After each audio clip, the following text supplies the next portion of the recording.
We have an excellent trade relation. It's a huge volume of trade that we have together. So we will make it more sustainable.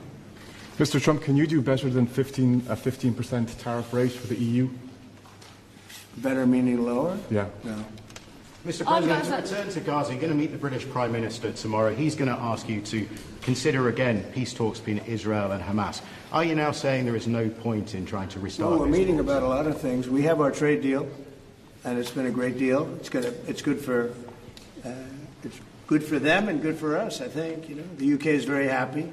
They've been trying for 12 years to get it, and they got it, and it's a great trade deal for both. Works out very well. But we'll be discussing that. I think we're going to be discussing a lot about Israel. They're very much involved in terms of wanting something to happen. He's doing a very good job, by the way. Also on Gaza, sir, did you speak with Prime Minister Netanyahu this weekend about getting more aid into Gaza? I talked to him, yeah, I did. I talked to him about a lot of things. I talked to him about Iran. I think Iran's been very nasty with their words, with their mouth. I think they've been very nasty. They got the hell knocked out of them, and I don't think they know it. I actually don't think they know it. They really do. The whole thing's a con job. We have a lot of con jobs going on. But Iran was beaten up very badly, for good reason. We cannot have them have a nuclear weapon. But they still talk about enrichment. I mean, who would do that? You just come out of something that's so bad, and they talk about, we want to continue enrichment. Who would say that? How stupid can you be to say that? So we're not going to allow that to happen. We're not allowing that to happen. But did you talk about more aid into Gaza? Will I do more aid? Did you talk to Netanyahu about the U.S. is going to do more aid for Gaza, but we'd like to have other countries participate. We're going to mention that to the European Union today. That's an international problem. It's not a U.S. problem. It's an international problem. And we're giving a lot of money and a lot of food and a lot of everything. If we weren't there, I think people would have starved, frankly. They would have starved. And it's not like they're eating well. But a lot of that food is getting stolen by Hamas. They're stealing the food. They're stealing a lot of things. You ship it in and they steal it. Then they sell it. On Friday you said that Europe is being crushed by mass migration, and I wondered whether your friends on the other side of the room agree with you on that. Well, I'd let you respond to that if you like. So we have been working intensively on the topic of irregular migration. And we have, from the very beginning, said that migration is a European challenge that needs a European answer. As Europeans, we will fulfill our international obligations, as we've done in the past, also in the future. But we, as Europeans, are the ones who decide who comes to the European Union and under what circumstances, and not the smugglers and traffickers. That's the principle in which we are working. I will say this, they did ask me when I got off the plane, immigration, Europe has a tremendous problem, and we do too, but we've sealed our borders. We have nobody coming in, and we have hundreds of thousands of people being taken out, and the bad ones first, and I think we're doing a very good job of that. But it literally registered 0 people last month. You probably saw that, nobody. And Europe has a very similar problem. I think they're going to end up in the same place. You might as well go there quicker. And the other thing I say to Europe, we will not allow a windmill to be built in the United States. They're killing us. They're killing the beauty of our scenery, our valleys, our beautiful plains. And I'm not talking about airplanes. I'm talking about beautiful plains, the beautiful areas in the United States. And you look up and you see windmills all over the place. It's a horrible thing. It's the most expensive form of energy. It's no good. They're made in China, almost all of them.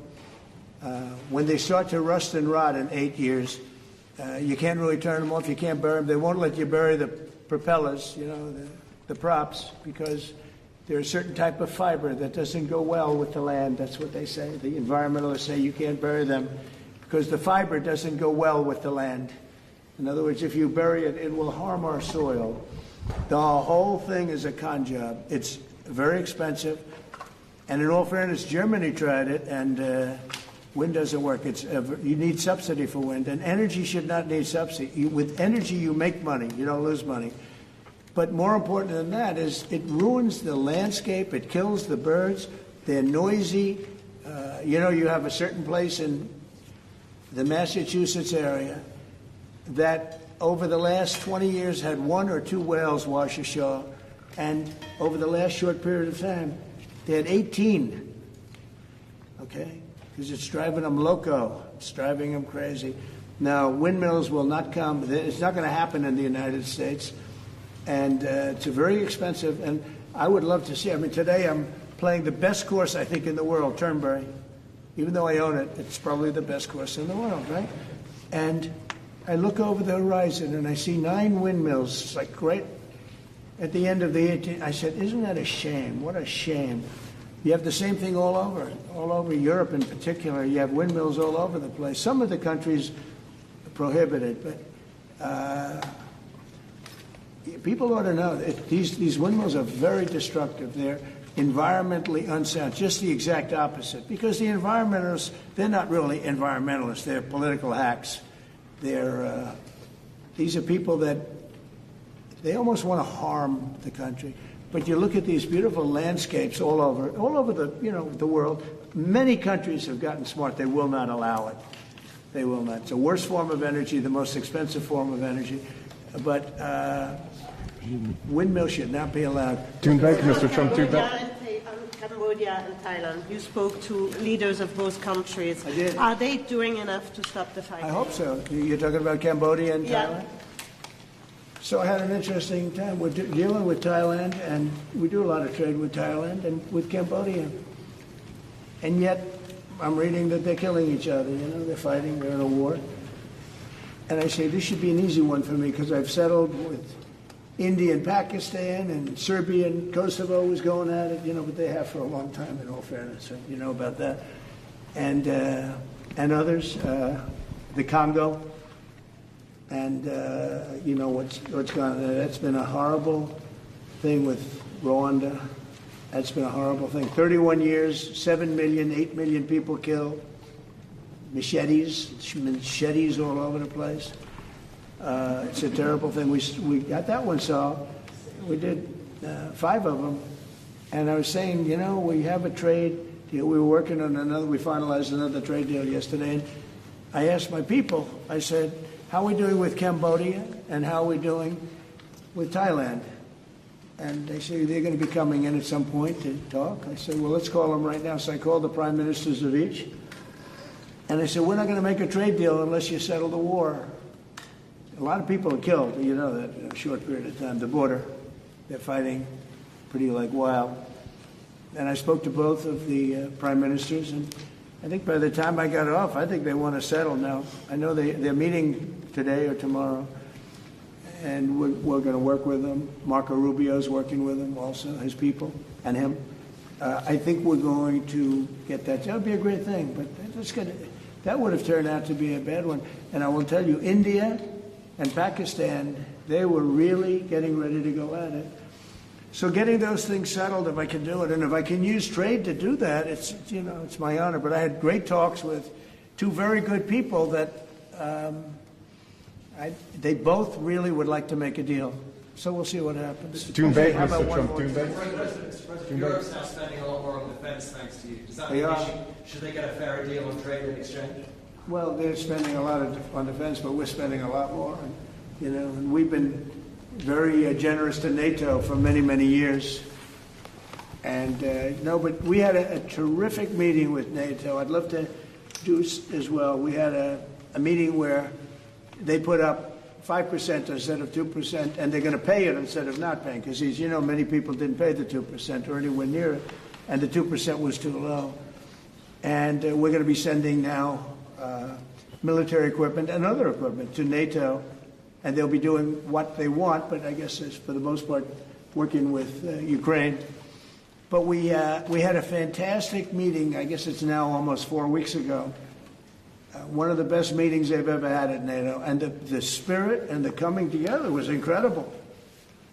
And I stood and I listened to almost 30 speeches. That was a lot. and I was really late, and I had to leave, but I didn't want to leave before those last 10 spoke, because they go home and they tell their wife, Trump left. And they were so nice to the United States. They were all mentioning the United States, and me, but they were mentioning the United States to be here. It's such an honor, et cetera. And I thought it would have been inappropriate. But I did stay. It was very hard because I was extremely late for something else that was, pretty important. And we had a tremendous NATO meeting. I'm sure you heard that too. Yep. It was great. There's some great people that you deal with on two fronts, right? But you deal with on primarily the trade front. But I will tell you, they came together and the relationship is really good. That was it's an interesting question, because you probably have reported it that way. It really, we came together, and they went from 2% to 5%, which nobody would have thought that was even, who would even think that? Because they didn't want to be at 2%. All of a sudden, they're at 5%. And that's the right number. And so it was a great honor. I got to know the heads of those countries really very well at that meeting almost a month ago. Okay? Thank you very much, everybody. Thank you, Press. Thank you, Press. Let's go back to work. Irish golf trip anytime soon, June Bay. I will. I love doing that. I'll go. Not in the strip, but I'll go see. Thank you very much. Thank you, Press.